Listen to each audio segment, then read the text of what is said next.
right, okay. So what we're gonna do here is we're gonna do a kind of two-way rotational movement. The first one we're gonna talk about is like the SI joints here. So I'm gonna be pivoting. You imagine like your sacrum is right in between the pelvis, so it kind of sits like this. So imagine like in Star Wars, you have those TIE fighters with the two things here.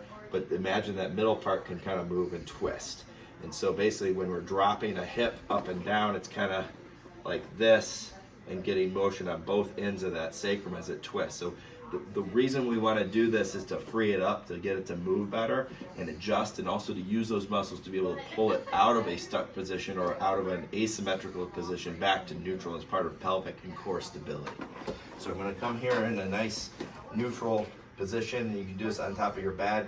If your bed is tall enough, you can do this with your leg hanging being straight, like a piston here. If it's a shorter bed, you can keep your knee bent and just drive down through the knee. Either way, the motion is up and down through here to twist and turn through the sacrum and pelvis. So this is a higher table, so I can straighten the leg. I'm gonna be pretty close to the edge and be on your bed here and kind of just drop it down, almost like I'm reaching down to take a step, and then I'm gonna pull it straight back up through. So again, I could do this with my knee bent and just dipping and lifting through there as I twist, turn through my pelvis and sacrum. I'm gonna do that about 5 to 10 times, whatever you feel comfortable with. I'm trying to keep my chest out and my spine straight, and I'm stretching tall through my crown here. I'm trying to isolate that rotation right across the belt line here, basically through the hips and pelvis and the sacrum. The next thing I'm going to do is I'm going to do this one preferably with the weight. Don't have to, but it just gives a little more feedback. This one should be a little easier, but it may not be. And I'm going to keep my arm straight for this one in either a high bed or a low bed.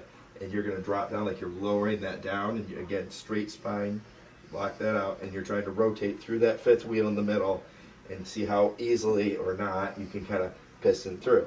Then I can just simply turn around and do the same thing with my leg. This chair might be in the way for me here, but it's the same idea. Kind of here, up and down, or here, up and down. And then I'm going to take my weight and go here, up and down, and then compare between the two sides for both the upper and the lower. And that's that.